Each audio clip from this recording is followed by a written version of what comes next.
Assalamualaikum Tuan, apa khabar? Alhamdulillah. Silakan. Bismillahirrahmanirrahim. Assalamualaikum warahmatullahi taala wabarakatuh. Nama saya Muhammad Akhyar bin Abdullah atau biasa panggilan biasa saya adalah Aki. Jadi saya sebenarnya ahli baru dalam skuad bakti ini, dan kerana sebelum ini berpengalaman mengusahakan satu pertubuhan yang terpaksa diberhentikan kerana COVID-19. Jadi saya sungguh-sungguh ingin, sebenarnya tujuan saya kerana Allah untuk berbakti dan beramal, dan banyak benda kita boleh bantu insan-insan yang memerlukan. Jadi saya sendiri ada beberapa cadangan, usul untuk dibawa ke peringkat jawatan kuasa induk agar benda ini dapat kita usahakan bersama. Saya amat yakin benda ini akan dapat sambutan, bukan setakat di kawasan Kuala Lumpur saja, tapi di peringkat seluruh negeri, dan juga ada rancangan untuk ke kawasan-kawasan Nusantara, benua Asia ini. InsyaAllah kita akan adakan program bakti, amal bakti fisabilillah, dan juga satu lagi kita panggil tabah.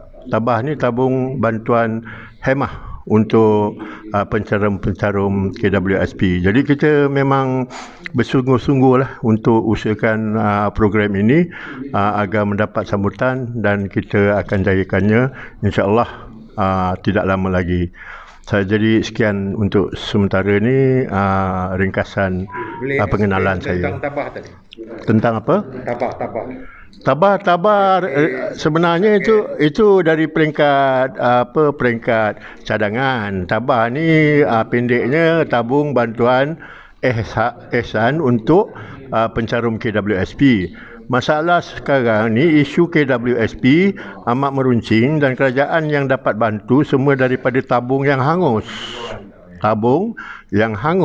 Tapi kita akan usahakan untuk adakan satu tabung, sebab duit caruman dia orang tu, simpanan dalam KWSP tu memang ada. Jadi dia akan dapat dipulangkan balik. Jadi kita dapat bantu ahli-ahli pencarum KWSP yang memerlukan sekarang. Kan?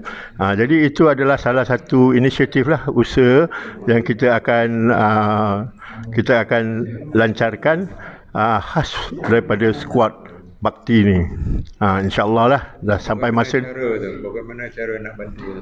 Dia macam ni, tabung bantuan maknanya mesti ada tabung. Sekarang ni banyak tabung yang daripada sumbangan kerajaan yang diberi terus menambahkan hutang negara. Tapi yang ini kita akan usahakan tabung daripada bank, daripada pelabuhan asing, kita boleh kumpulkan dengan kerjasama kerajaan lah. Jadi bila kita dah ada tabung, kita boleh dulukan pencarum. Bila kita dulukan pencarum, maknanya apa sekali simpanan yang dia dah ada dalam KWSP tu akan dibayar balik bila matang. Jadi tabung akan dapat duit tu balik bila matang. Jadi maknanya tabung tu dulukan tanpa hangus, tanpa tak dapat balik kan. Jadi itulah cadangan yang kita dah adakan kertas kerja. Di samping tu tabah juga akan dapat membantu ekonomi domestik. Umpamanya kita boleh adakan usahawan, bantu usahawan dalam bentuk e-dagang, e-commerce, e-hailing dan macam-macam lah. Jika kita dapat bantu ahli-ahli KWSP tu, dia akan jadi ahli kita. Bila dia jadi ahli kita, dia boleh berniaga dan juga boleh majukan perniagaan dia dengan modal yang kita bagi. Itu contohlah. Sebenarnya banyak lagi. Peringkat umur? Dia bergantung kepada pencarum yang ada simpanan. Yang ada simpanan tu dia jadi jaminan atau collateral untuk dibayar balik bila matang. Jadi usaha sebegini saya rasa memang dialu-alukan oleh kerajaan, tapi mungkin usaha sama dengan kerajaan bagi membantu. Sekarang ni keadaan amat memerlukan. walaupun dah ada pencarum yang dapat bantuan, tapi bantuan tu seolah-olah duit yang dikeluarkan daripada KWSP tu dah mengurangkan tabung KWSP. Kan, jadi bila dia ambil duit dia simpanan KWSP tu, jadi tabung KWSP tu dah berkurangan.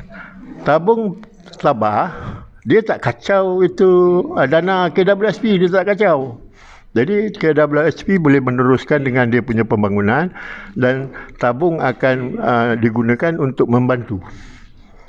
Itu peringkat cadangan. Jadi nanti insya-Allah lah kalau jadi kita akan adakan pelancaran dan usaha sama dengan bandar-bandar yang Tuan ceritakan latar belakang Tuan. Saya sebenarnya sebelum ni adalah ketua pengarah untuk projek e-Government Terengganu.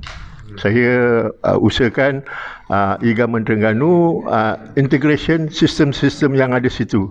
Jadi saya kerja dengan satu syarikat yang dapat tender untuk buat e-Government. Saya sebagai ketua pengarah projek, saya punya fokus untuk membuat projek charter. Dia panggil projek charter.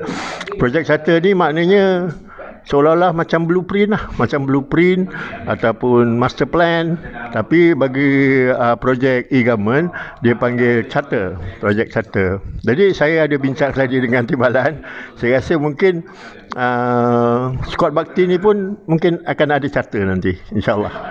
Kita usahakan. Pengalaman kerja Tuan tu di berapa lama tu? Saya sejak dari awal lepas sekolah saya belajar di UTM, di ITM. Masa tu ITM Shah Alam. Saya ambil bahagian computer science. Saya bekerja dah lebih pengalaman dekat 40 tahun ada. Jadi dari awal hingga sekarang saya memang dalam komputer. Okey, terima kasih. Sama-sama, insya-Allah.